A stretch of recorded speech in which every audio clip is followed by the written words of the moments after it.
बिस्मिल्लाहिर्रहमानिर्रहीम। अस्सलाम वालेकुम नाज़रीन, आप देख रहे हैं प्रोग्राम हक़ाइक़, मैं साथ फ़ाइज़ा शिराज़ी। नाज़रीन, प्रोग्राम के आगाज़ में समरियाल के हवाले से, जहाँ पे ज़िमनी इलेक्शन में मरियम नवाज़ की खदमत की सियासत को वोट मिल के नज़मा बुखारी का। नाज़रीन, PP 52 समरियाल ज़िमनी इलेक्शन, हिना अरशद वराइच की कामयाबी का नोटिफिकेशन जो है वो जारी कर दिया गया है और 90% तो ये वज़ीर इत्तलात पंजाब है, उन्होंने कहा है जी 90% तो बानी को तब वोट नहीं पड़े थे जब वो इलेक्ट हुए थे, उनको सोशल मीडिया पर जीतने और बढ़ के मारने की आदत है। बहरहाल जी, इस हवाले से ये तमाम सूरत हाल है। नून लीग ने इस बार ये सीट 38,000 की बरतरी से हासिल की है। ये नाज़रीन अज़मा बुखारी साहबा की आज की स्टेटमेंट है, इस पर बात करेंगे आज के प्रोग्राम में। इस सब के अलावा नाज़रीन, भारत का चेहरा बेनकाब करने के लिए पाकिस्तानी वफ़द आज अमेरिका में अहम मुलाकातों का आगाज़ करेगा और देखते हैं कि पाकिस्तानी वफ़द जो है वो अपना बयानिया, अपनी स्टेटमेंट वहाँ पे सामने रख पाता है, किस तरह से रखेगा। उम्मीद तो है, डेफिनेटली सारे सीनियर फेसेस हैं और सारे डेफिनेटली वो एक्सपीरियंस्ड फेसेस हैं, तो किस तरह से पाकिस्तान का बयानिया। वैसे तो पाकिस्तान को अगर देखें तो इस जंग के दौरान सफारती सतह पे काफ़ी कामयाबी मिली थी, क्योंकि कोई भी मुल्क सिवाय इजराइल के भारत के साथ खड़ा नहीं हुआ था। लेकिन अब बाज़ दफ़ा मैं अक्सर कहती हूँ कि बाज़ दफ़ा जो है ना, ममालिक जीती हुई जंग भी टेबल टॉक के ज़रिए हार जाते हैं।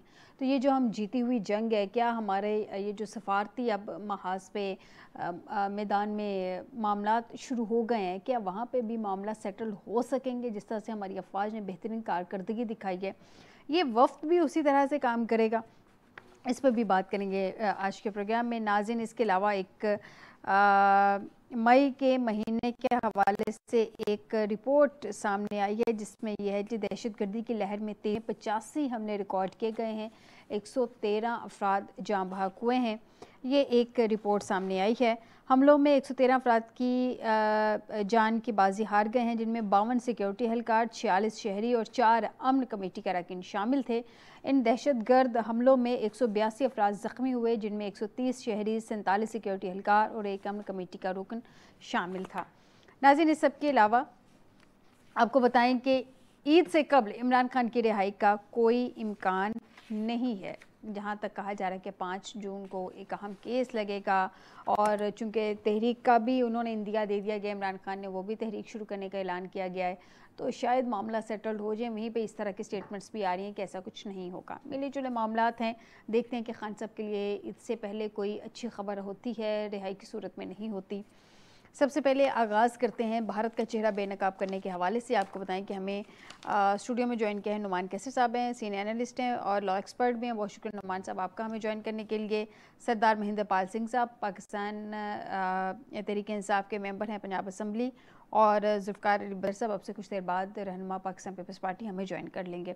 नुमान कैसर साहब से जानते हैं, नुमान साहब बदर साहब भी हमें ज्वाइन कर चुके हैं। सबसे पहले नुमान साहब से जानते हैं। नुमान साहब, मुझे ये बताइए, भारत का चेहरा बेनकाब करने के लिए पाकिस्तानी वफ़द आज ज़ाहिर सी बात है अपनी मुलाकातों का आगाज़ उसने करना है, तो क्या आपको क्या लगता है कि सफारती महाज पे जो एक किसी सूरत हाल इस वक्त हो गई है, अमेरिका के तकरीबन जो है दौरे कर चुका है भारत का वफ़द भी, बल्कि उनके वफूद जो है तकरीबन 5960 के करीब उन्होंने 10 डेलीगेशंस बना के भेजे थे मुख्तलिफ ममालिक में, और कमो बेश वो अपने तकरीबन दौरे मुकम्मल करके कुछ रह गए हैं, कुछ कंप्लीट हो गया, वो वापसी उन्होंने रा लिया। हमारा आज से ये सारा मामला शुरू होना है, तो क्या आपको लगता है कि सफारती महाज पे कामयाबी होगी? जी शुक्रिया। फ़ायज़ा, देखें, आपने बड़ी खूबसूरत बात की कि कई दफ़ा ऐसा होता है कि आप जो एक मैदान में जंग जीते होते हैं, वो सफारती महाज में आप हारने के इम्कान हो सकते हैं। वो प्रोपेगेंडा भी इसी ही को कहा जाता है कि असल में हकीकत कोई और हो और आप हक़ाइक़ को किसी और अंदाज में बयान करके दुनिया के सामने पेश करें। देखें, आजकल इलेक्ट्रॉनिक मीडिया से भी आगे सोशल मीडिया का ज़माना आ चुका हुआ है। सो जिस तरीके से आप प्रोपेगेंडा करेंगे, और ख़ास तौर पे ये जो डिप्लोमेटिक तरीक़ाकार है, भारत ने ये भांपते हुए कि जो मैदान जंग में तो उनको एक शिकस्त फाश हुई है, जिस तरह उनके 5 जहाज़ या 6 जहाज़ राफेल उनको पाकिस्तानी फ़ौज ने, पाकिस्तानी एयरफोर्स ने उनको गिराया, और उसके बाद जिस तरह भारत के अंदर जाके वार किया, सो उससे उनको एक ठीक ठाक सुबकी हुई, और ये सुबकी उस मुल्क को हुई जो कि एक रीजनल पावर बनना चाहता है, जो कि अमेरिका का इस इलाके में एक प्रॉक्सी है। सो वो ये चाहता था कि अपनी फतह, मकसद उनका यही था, ये जो फॉल्स फ्लैग ऑपरेशन बना के पाकिस्तान में अटैक करने का उन्होंने जो काम किया, उससे उनका मकसद यही था कि पाकिस्तान को डिफेंस को ख़त्म किया जाए और पाकिस्तान को शिकस्त दे के बताया जाए कि हम एक a power to be reckoned with. तो ये जब हो नहीं सका तो उसके बाद मोदी का जिस तरह से एक रिलेंटलेस उनका एक तरीक़ाकार है कि वो शिकस्त के बाद शिकस्त खा के भी उसके बाद मुसलसल कोशिश करते हैं। तो अब उनको लगा कि दोबारा मैदान जंग में तो जा सकता नहीं है, कि पाकिस्तान का डिफेंस भी मजबूत हाथों में है, पाकिस्तान के पास जो तैयारे मौजूद हैं वो जो भारत के पास तैयारे हैं उनसे कई दर्जे बेहतर हैं। सो उनको जब ये लगा तो उन्होंने फिर ये अपनी सी कोशिश की कि सफारती महाज में अपने जो उनके सीनियर लोग हैं उनको अमेरिका और दीगर ममालिक में भेजा जाए और जाके उधर भारत का बयानिया पेश किया जाए। मैं समझता हूँ पाकिस्तान इसमें थोड़ी सी ताख़ीर ज़रूर हुई है, लेकिन देर आयत दुरुस्त आयत। अभी बिलावल भुट्टो साहब की क़यादत में गालबन ये वफ़द गया है और उसके बाद कोई और वफूद भी जाना मुतवक्का है। तो उधर जाके ये पाकिस्तान का जो एक केस है कि कम से कम जो टेररिज्म का इल्ज़ाम भारत की तरफ से हम पे लगाया जाता है वो कम से कम बताना मकसूद है कि इस टेररिज्म में हमें बदनाम ज़्यादा किया गया है और हमारे मुल्क के ऊपर टेररिज्म ज़्यादा हुआ है और उसके पीछे भी भारत है। ये जाफर एक्सप्रेस का वाक़या देख लें, ये फाटा में जो वाक़यात हैं, इन सब पूरे मुल्क में जो दहशतगर्दी होती रही है उसके पीछे भारत है। तो ये हम जब तक सफारती महाज पे अपना ये पॉइंट ऑफ व्यू आगे नहीं पहुँचाएंगे तब तक दुनिया वो जो भारत का एक प्रोपेगेंडा है उस पर यकीन करती रहेगी। लेकिन नुमान साहब, मैं आपकी जानिब आती हूँ, मैं बदर साहब से जान लूँ।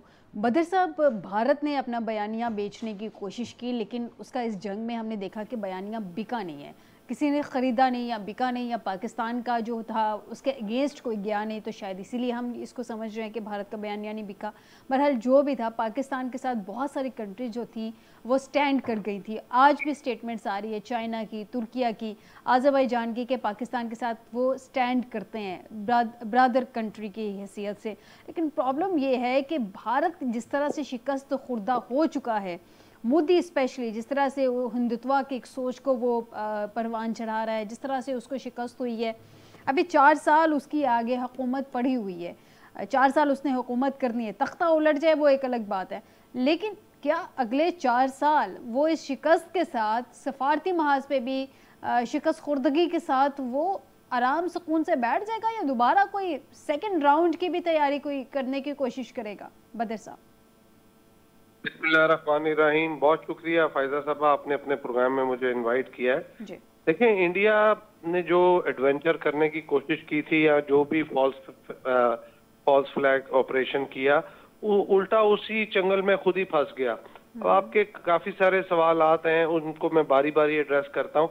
एक तो ये है कि इंडिया ने ये जो अपना ग्लोबल स्टेज के ऊपर अपना बयानिया पेश करना शुरू किया, उस बयानिए में उनको नुकसान हुआ बिकॉज उनका होमवर्क नहीं था। फिर उन्होंने जो ऑपरेशन किया उसकी बेसिस नहीं थी, उनको उस तरह पेज़राई नहीं मिल सकी पूरी दुनिया के साथ।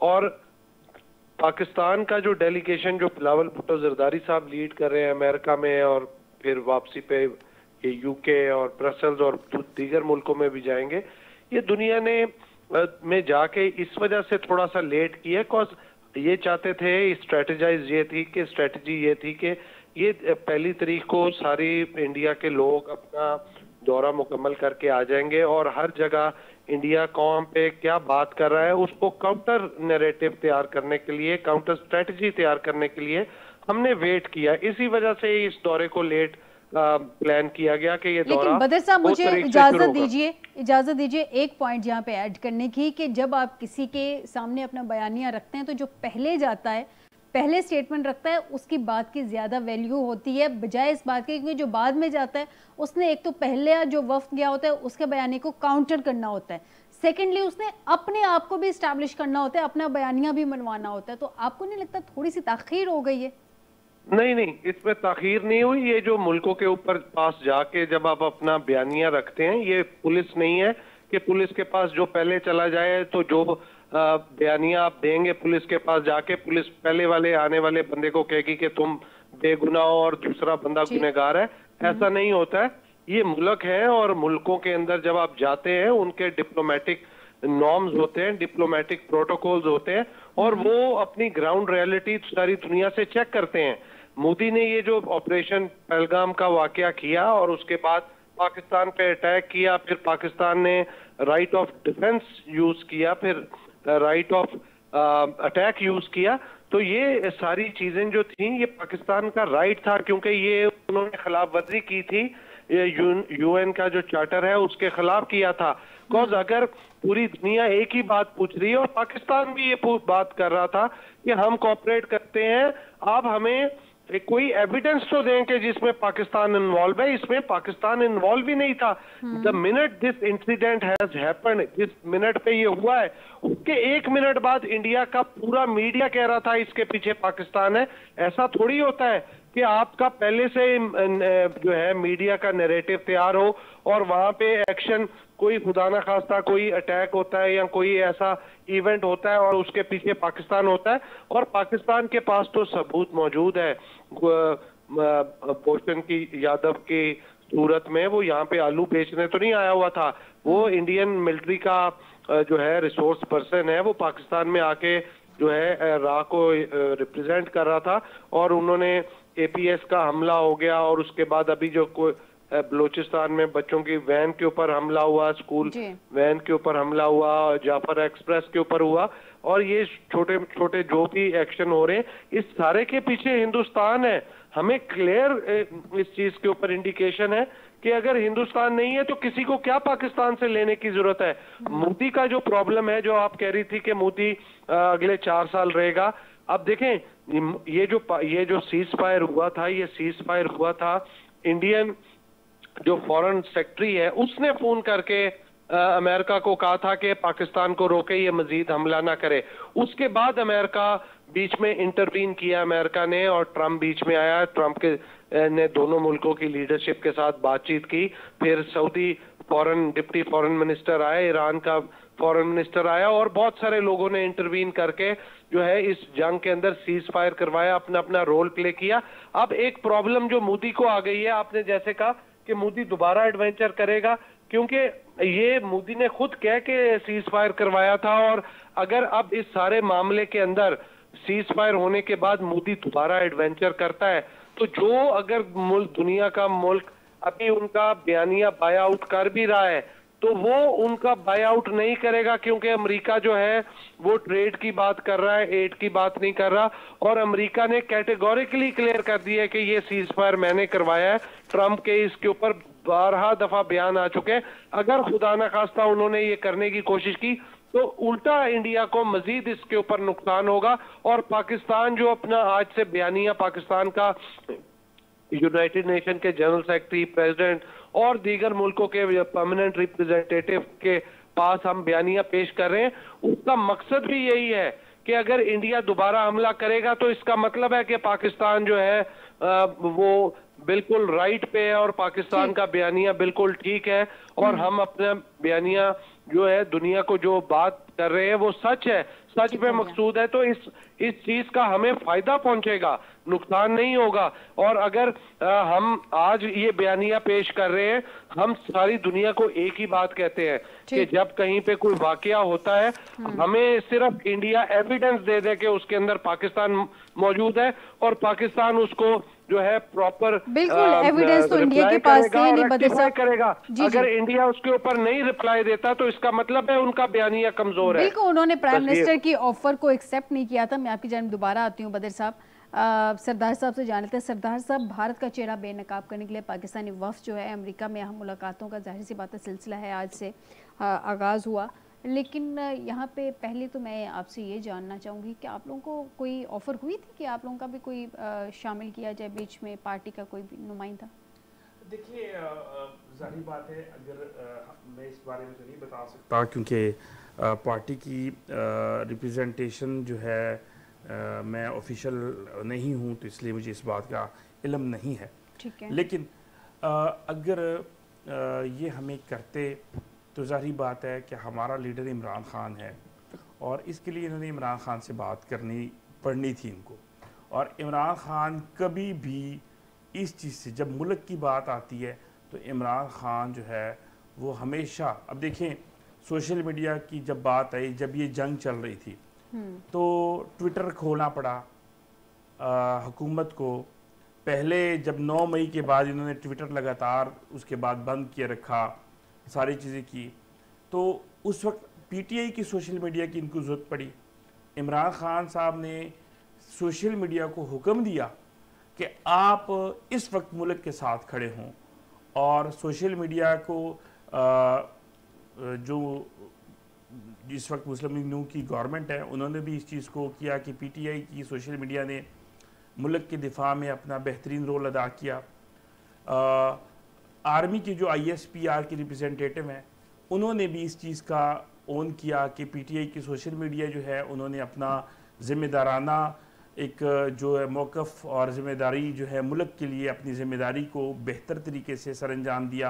अगर इसमें भी हमें मौका हमसे पूछते तो एक चीज़ मैं बता दूं, मैं सबकी रिस्पेक्ट करता हूं, लेकिन जिस तरीके से खारजा पॉलिसी के ऊपर पीटीआई अपना रोल प्ले कर सकती थी, जो इनमें मदद कर सकती थी, उसके बगैर, देखिए अपोजिशन के बगैर दुनिया की कोई भी मुल्क अपोजिशन के बगैर नहीं चल सकता, ये डेमोक्रेसी का हुसन है।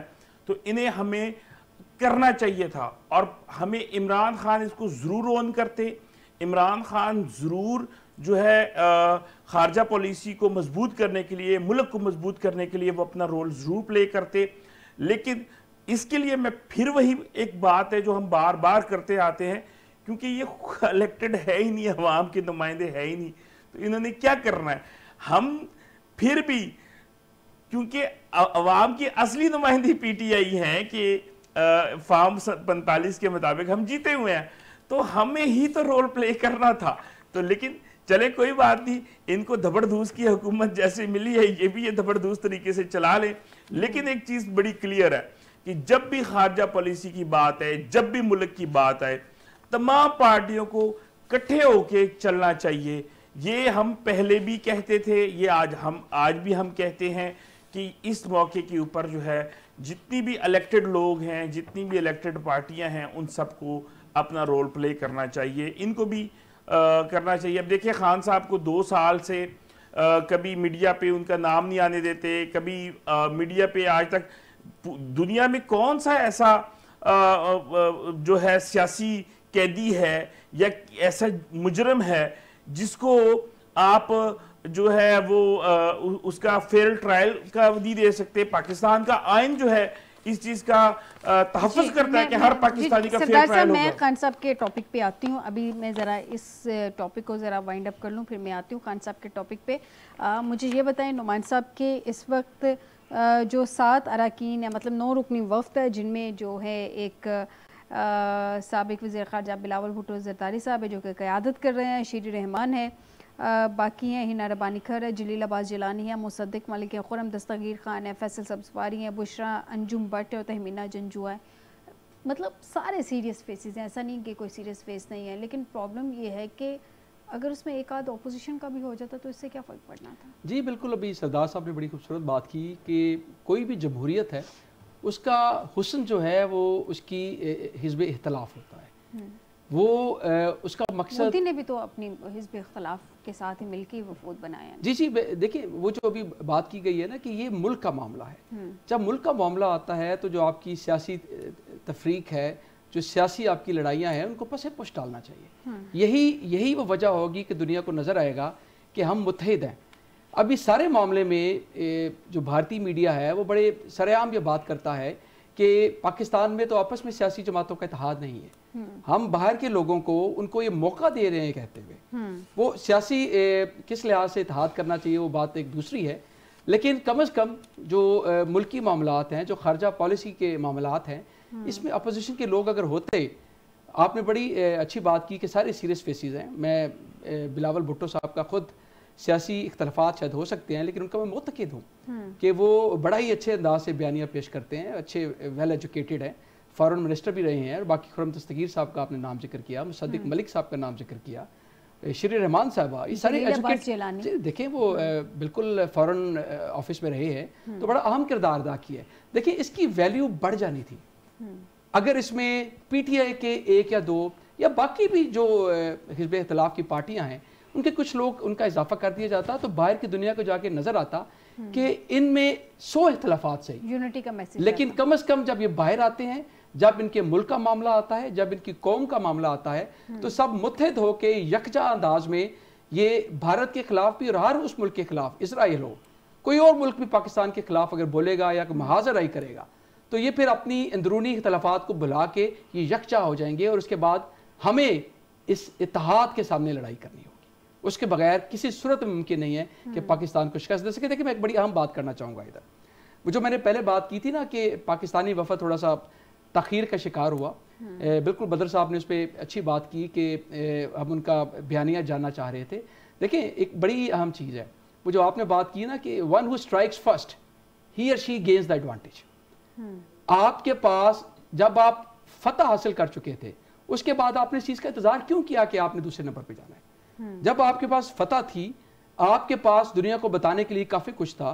जो मैं पहले जिक्र कर रहा था कि टेररिज्म पे हम हमारे पर इल्ज़ामात लगाते हैं, तो आप अपने मुल्क में टेररिज्म कंट्रोल नहीं कर पाते, बल्कि हमारे मुल्क के अंदर टेररिज्म करते हैं। ये जो बयानिया उनको बताना बड़ा ज़बरदस्त मकसूद था। और एक दूसरी बड़ी अहम चीज़ है, ये जो भी सैम मुल्की जो एक गैदरिंग हुई है पाकिस्तान, अज़रबैजान और टर्की की, ठीक है, उसके बाद उससे पहले गालबन ईरान के साथ भी हमारा एक क्रॉस बॉर्डर मामलात में ट्रेड के बारे में मामलात हुए हैं।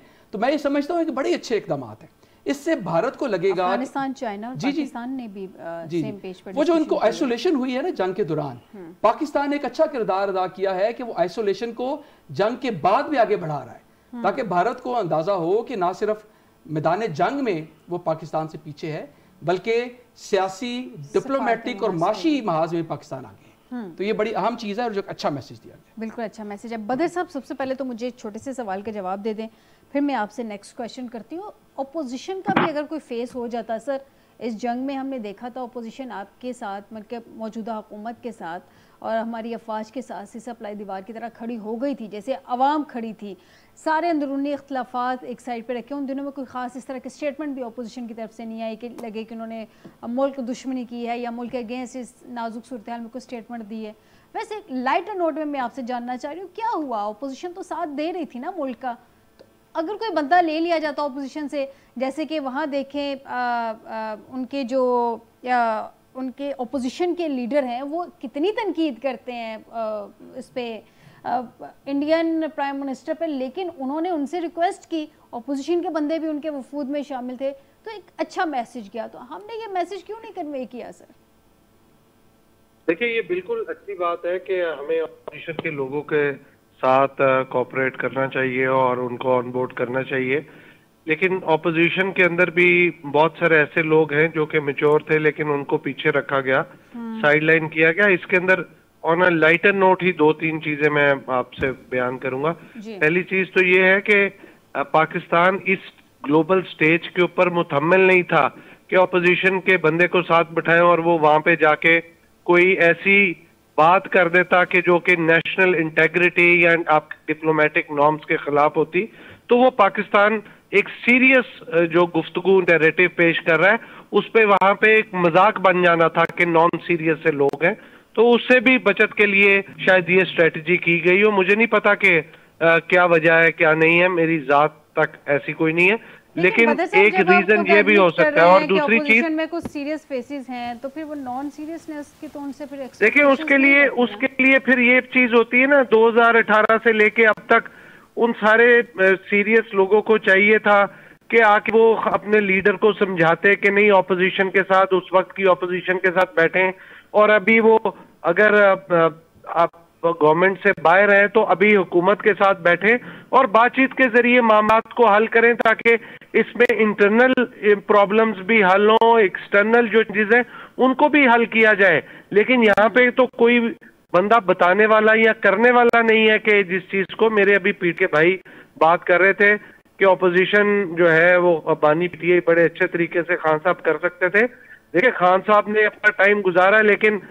For the correction of history मैं बताना चाहूंगा कि IMF आपसे भाग गई थी, टर्की आपसे भाग गया था, चाइना आपसे नाराज था, मिडल ईस्टर्न कंट्रीज आपको सपोर्ट नहीं करी थी, यूरोपीय यूनियन, अमेरिका, कनाडा, ये तमाम मुल्क जो है खान साहब की फॉरेन पॉलिसी से जो है, जो उस टाइम पे फेलियर का शाकार थी, कि उस टाइम पे ये तमाम मुल्क आपका साथ छोड़ चुके थे। तो उसके बाद जब गवर्नमेंट चेंज हुई है, उसके बाद वो जो डिप्लोमेटिक डैमेज है उसको जो है वो किया गया है। और बिलावल भुट्टो जरदारी साहब ने उस टाइम पे, मैं उनके साथ था, तो मैं कई दफा देखता था कि बहुत मेहनत, तगोदो और बड़ा कॉन्फिडेंस को बिल्ड करते हुए बारहा दफा कोशिश करनी पड़ती थी, फिर जाके ये पाकिस्तान का जो एक रिलेशन है टर्की के साथ और खास तौर पे जर्मनी, यूरोपीय यूनियन के साथ, अमेरिका के साथ, चाइना के साथ, फिर जाके बहाल हुआ। तो इसके अंदर देखिए, पाकिस्तान अब उस क्रॉस रोड पे खड़ा है जहां पे पाकिस्तान ने पॉलिटिकल और इकोनॉमिक स्टेबिलिटी लेके आनी है, और इसके अंदर हम मुतहम्मिल नहीं है कि हम यहाँ पे कोई तजर्बे कर सकें। हमें बिल्कुल इस बात का हम बावर करवाना चाहते हैं, और हमें इस चीज का एहसास है कि opposition is a very important part of the parliament, और ऑपोजिशन को साथ लेके चलना है। लेकिन इस चीज के ऊपर ऑपोजिशन को भी चाहिए कि वो जो है अपनी पर्सनल और पॉलिटिकल ईगो से बालातर होके ओवर एंड अबव इसके ऊपर बातचीत। ऑपोजिशन के किसी मेंबर से बात हुई, उनसे कहा गया कि ठीक है, जी बिल्कुल हुई, जिसके ऊपर बिल्कुल हुई, बैरिस्टर गौहर साहब से हुई, सेनेटर अली जफर साहब से हुई, और इसके ऊपर बातचीत जो है वो स्पीकर कौमी असेंबली उन्होंने की। लेकिन उसके उन्होंने यही कहा कि जी हम पूछ के आपको बताएंगे, जब तक बानी पीटीआई हमें अलाउ नहीं करेंगे तो हम नहीं कर सकते।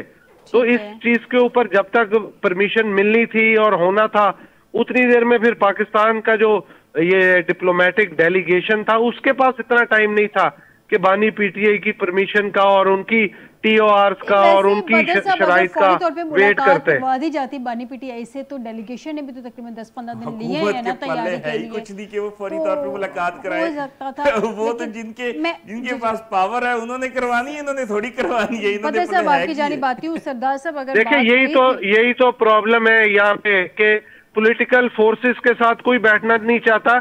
आगे जिनकी गोद में बैठ के पीटीआई आई थी उन्हीं के साथ बैठ के बात करना चाहते हैं। आप मुलाकात कराएं ना, हमारे पॉलिटिकल लोगों की 4-6 महीनों से आपने मुलाकातें बंद कराई हुई हैं। सर आप अपना पॉलिटिकल बिहेवियर ठीक करें तो हर चीज मुमकिन है। आप जिस तरीके का आप ये फंडामेंटल राइट जो है वो आपने छीना हुआ है, आवाम से भी और पॉलिटिकल लोगों से भी आपने फंडामेंटल राइट छीना हुआ है, तो आप मुलाकात फंडामेंटल राइट की बात तो सर आप तब करें जब आपने किसी का फंडामेंटल राइट मंजूर न किया हो अपने दौर में। नुमाइंदे है ही नहीं।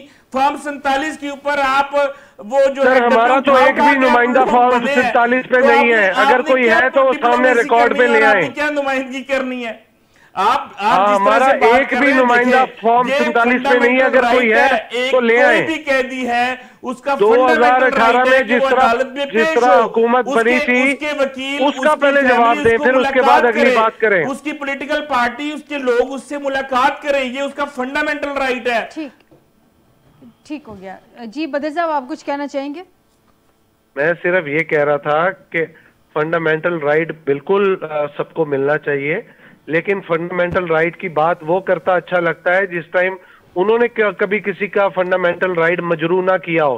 लेकिन सारी मजरू करने के बावजूद भी मैं ये बात कहूंगा, मैं इसके बावजूद भी यही कहूंगा कि फंडामेंटल राइट्स जो है, जो जेल मैनुअल कहता है, उस तरह की फैसिलिटी और जेल के मुलाकातों का सिलसिला होना चाहिए।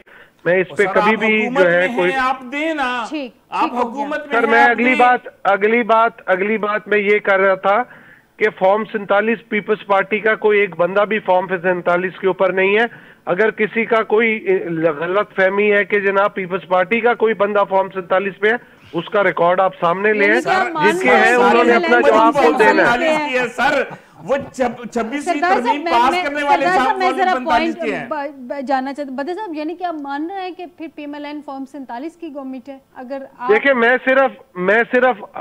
अपने ये जो भाई हैं उनका जवाब दे रहा था, वो कह रहे थे कि आप फॉर्म 47 पे है। मैं क्या हमारा कोई नुमाइंदा फॉर्म 47 पे नहीं है, जिनको वो कह रहे हैं उनसे बात करनी चाहिए। पीपल्स पार्टी का नहीं, बदर साहब ने क्लियर कर दिया। आप नून लीग का पॉइंट बाद में रखें, वो आप उनको है ना हुकूमत उनकी। मुझे ये बताइए कि ये जो तहरीक शुरू करने जा रहे हैं हुकूमत के खिलाफ, अभी हालात हैं आपको लगता है मौजू है, इतनी गर्मी है तहरीकों के लिए तो मौसम भी ठीक नहीं? देखिए जी, तहरीक की बात, तहरीक तब चलती है जब मुल्क में नाइंसाफ़ी हो, जब आपके साथ और अवाम के साथ इंसाफ ना हो रहा हो। अब देखें, ये बात करते हैं आइन की और दूसरी चीज़ों की, ये फार्म 47 की हुकूमत है, मैं बार बार इसलिए कहता हूँ। अब ये देखिए, मखसूस नशिस्तों के लिए भी ये किस तरीके से वो चीज़ें कर रहे हैं। फिर हमारे लीडर के साथ हम मुलाकात नहीं कर सकते, हम उनके बच्चे जो हैं उनके साथ फ़ोन पे बात नहीं कर सकते, जो चीज़ें हैं। फिर इसी तरह के कि कोई भी एक अनाउंस हो तो साथ ही घरों पे डाले पहुंच जाते हैं। मरियम जो इंस्पेक्टर मरियम साहिबा जो हैं वो इंस्पेक्टर मरियम साहिबा, जी वो इंस्पेक्टर भी उनका बहुत बड़ा ओहदा मैंने बता दिया है। उन्होंने तो कांस्टेबल ही होना चाहिए था, सी कांस्टेबल जोगी है। सरदार साहब क्या कर रहे हैं? सी तो ही कांस्टेबल बनता है, सी तो जो तुसी कह रहे हो बनता है, वो केड़ा बनी हुई है। जो कांस्टेबल मरियम साहिबा है वो जाके फौरी, अभी कोई सियासी वो होती है वहां पे वो जो है वो पुलिस भेज देती हैं, उन घरों के ऊपर कार्रवाइयां शुरू हो जाती हैं, वर्करों के ऊपर कार्रवाइयां शुरू हुई। तो वो कांस्टेबल साहिबा को थोड़ी सी आप बताएं कि ये जो है अगर इस तरह की आप तरीकाकार करेंगी तो फिर तहरीकें ही चलेंगी। जब आप जुल्म करेंगे, अवाम के ऊपर जुल्म करेंगे, आपको तो क्यों अवाम लगता निकलेगी, है अवाम निकलेगी। वो आपको तहरीक चलाने देंगे? आपको क्यों लगता है? उन्होंने पहले भी गोलियां भी चलाई हैं। 26 नवंबर को गोलियां चला के हमारे बंदे शहीद किए। देखें एक चीज है, अब इसका कतई मतलब ये नहीं है कि हम अपने हक के लिए नहीं निकलेंगे, हम बार बार निकलेंगे। मुझे एक बात उन्होंने कहेंगे कांस्टेबल साहब को हम कहेंगे कि तुसी गोलियां चलाओ, तो असी अपने हक वास्ते और अपने मुल्क के हक, अवाम के हक के लिए निकलते रहेंगे। सरदार साहब आप अपने हक के लिए निकल रहे हैं, मुझे ये बता दें, जेल में बैठ के लीड करूंगा इस तहरीक को, मुल्क भर में एहतजाज करेंगे, ये बानी पीटीआई ने कहा है। बिल्कुल। मतलब जेल में बैठ के और सेम एज इट इज आगे अनाउंसमेंट कर दी है बैरिस्टर अली जफर ने। आप लोग आके इस तरह के अनाउंसमेंट करेंगे, पंजाब गवर्नमेंट तो आपकी मुलाकातें रोक देंगी, फिर जेल से बैठ के लीड कैसे होगा? रोकती रहे। आपको क्या लगता है कि हमारी कैसे होगा? देखिए स्ट्रेटजीज पहले वो हो जाती है, स्ट्रेटजीज हो जाती हैं, एंड टाइम पे फंसते हैं, फिर हेलीकॉप्टर में भिजवाना पड़ता है बैरिस्टर गौहर, बैरिस्टर सैफ को, हम तो नहीं भिजवाते। ये जिनके गले में आके फंसती है वो भिजवाते। इनको कहें ना शर्मो हया करें, वैसी मुलाकातें कराएं, आप वैसी चीजों को सेटल डाउन कर लें, ये कहते। फिर आप अंदर से प्लानिंग करके लिए ना देखिए मुलाकातें नहीं करवाते। छोटी सी बात है हसद की, और उसकी छोटी सी बात है कि मैं अगर कह रहा हूं, मैं यही कहूं चेयरमैन वो जी बेनजीर का बेटा कह दूं, वो मैं कह दूं जुल्फकार अली का जो है वो जरदारी नवासा कह दूं, जरदारी नवासा कह दूं, तो वो कैसा लगेगा? नवासी जरदारी नवासा कहूंगा ना, क्योंकि भुट्टो तो वो नहीं है ना, नवासा तो जरदारी बन गया ना। अगर मैं इस तरह के अल्फाज अदा करूं इनके लिए तो कैसा लगेगा इनको? अब ये जरदारी देखे ना, है तो जरदारी है ना, अब जात में तो जरदारी बन गया ना, भुट्टो तो नहीं हो सकता ना। तो बेटा नवासा तो मैं यही कह रहा हूं ना कि नवासा है लेकिन है तो जरदारी ना, भुट्टो तो नहीं हो सकता ना। अगर मैं इनके लिए ऐसे अल्फाज अदा करूं तो कैसा लगेगा? ये हसद की जो है वो आला तरीन दर्जा है इनका कि ये इमरान खान साहब का नाम नहीं लेना चाहते, जबकि इमरान खान साहब देखें वो मुल्क के वजीर आजम रह चुके हैं। हम आज भी इस बात पे कि हमें पता है कि शहीद जुल्फकार अली भुट्टो साहब ने, मैं उनको साहब भी कह रहा हूं, शहीद भी कह रहा हूं, कि उन्होंने अयूब खान साहब के साथ जो कि किस तरह से उन्होंने हुकूमत की, किस तरह से वो वज़ीर ख़ारिजा भी रहे, वो किस तरह से वज़ीर आज़म भी बने, फिर उन्होंने जो मशरकी बंगाल है वो किस तरह से अलहदा हुआ, इनका उसमें क्या किरदार था, ये किस तरह से गालियां देते स्टेज पे, लेकिन हम फिर भी एक रिस्पेक्ट में, एहतराम में, अखलाकियात में हम उनको शहीद जुल्फकार अली भुट्टो कहते हैं। ये इनको इस कदर हसद है, ये असल में अवामी नुमाइंदे नहीं है ना, हसद है कि वो इमरान खान साहब नहीं कह सकते। यानी कि आपका पॉइंट ये है कि जेल से लीड करेंगे, वो बिल्कुल करेंगे, और इनको शर्म आनी चाहिए कि ये उनको जो रिस्पेक्ट दें। वजीर आजम इमरान खान साहब को मैं आज भी वजीर, क्योंकि फॉर्म 45 के मुताबिक इन्होंने सारे झूठे तरीके से, वो चाहे काजी फाइज जीसा था, उसने जो ये सब आवाम के सामने आ गए किस तरीके से हसद करके और उसे सिकंदर सुल्तान राजा का भी आ गया कि वो किस तरह उन्होंने हसद करके इमरान खान साहब की हसद करके उन्होंने किया। जान लेने दीजिएगा इस मुल्क को ज़ाती अना पे कुर्बान किया गया। मुझे ये बताइए कि बानी पीछे ने कहा है कि तहरीक का प्लान बनाकर दो और आइना मुलाकात पे बैरिस्टर जो हैं वो अली ज़फ़र साहब उनको कह भी आए कि मैं मुलाकात का बाकायदा एहतजाज का जो तहरीक है उसका प्लान पेश कर दूंगा, और वो कह रहे हैं कि वो खुद जेल से लीड करेंगे। मुलाकातें बंद हो जाएंगी, पहले भी तो मुलाकातें बंद हो जाती हैं। देखिए तो फिर ये लीड कैसे होगा? मैं इस पे सियासी बात की बजाय कानूनी बात करना पसंद करूँगा। जी, कानूनी बात बड़ी वाज़ेह है, वो ये है कि वो अभी अंडर ट्रायल प्रिजनर है, ठीक है, और उस केसेस में उनके खिलाफ केसेस चल रहे हैं। इन एनी केस ये भी इनका हक है कि इनको अदालतों में पेश किया जाए। अदालतों में पेश होंगे तो अपने वकील से भी मुशावरत कर सकते हैं।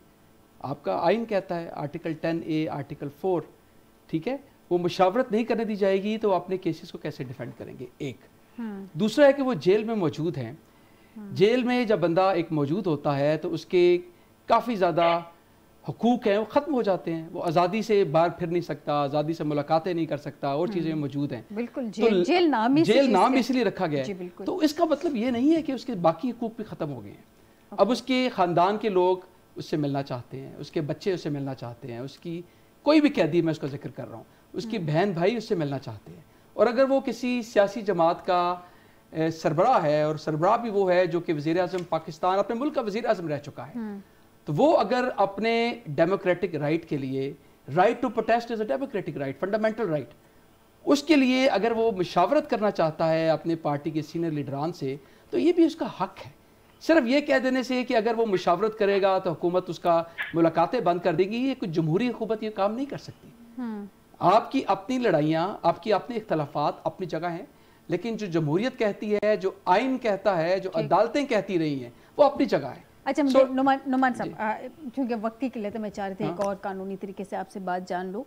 ये ईद से कबल इमरान खान साहब की रिहाई का कोई इम्कान है कानूनी तरीके से, उनके केसेस के हवाले से? देखिए, इसमें मैं डेलिबरेटली बोलूँगा कि मैं कानूनी बात नहीं करूँगा, क्योंकि कानूनी बात इस पर हो नहीं सकती। अच्छा, इस पे अभी आप सियासी बात करेंगे? जी, इसमें मैं सियासी बात करूँगा, क्योंकि मैं किसी सियासी जमात की हमायत किए बगैर, मैं कानून का तालिब इल्म होने के नाते से मैं अदालतों में जो कुछ हो रहा है, मैं इसमें यही कह सकता हूँ कि मेरा दिल खून के आंसू होता है। ना सिर्फ सियासी लीडरान, देखिए इससे पहले भी होता रहा है, ठीक है। जुल्फ़िकार अली भुट्टो की, हम शहीद जुल्फ़िकार अली भुट्टो का हम नाम लेते हैं, उनकी अपनी कोताहियाँ गलतियाँ अपनी जगह होंगी, लेकिन उनका जो जुडिशल मर्डर किया गया वो तो सुप्रीम कोर्ट भी इसको रिकॉग्नाइज करती है, ठीक है। उसके बाद भी लीडरान, बेनज़ीर भुट्टो को देख लें, ठीक है, चले वो अदालत में हम नहीं गए, लेकिन वो चीज़ें आगे आपकी निकलती हैं।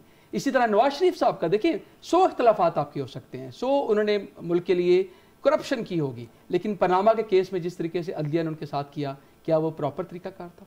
मेरे हाल में ये कोई तरीके इंसाफ का स्टॉक सपोर्टर भी कम से कम इस चीज़ पे अग्री करना चाहिए, मैं अगर समझता हूँ, करता नहीं है वो तो एक उनकी अपनी दानिश में है। सो इसी तरह जो PTI के साथ अब किया जा रहा है 2022 के बाद से, ठीक है, वो भी हम सबको नज़र आ रहा है किस तरीके से इलेक्शन से पहले उनका सिंबल छीना जाता है, किस तरीके से फॉर्म 47 की बात कर रहे हैं। फॉर्म 47 ज़बान ज़दे आम है, हर एक को इल्म है, जिसको पहले पता नहीं भी होता था कि फॉर्म 45 क्या होता है और फॉर्म 47 क्या होता है।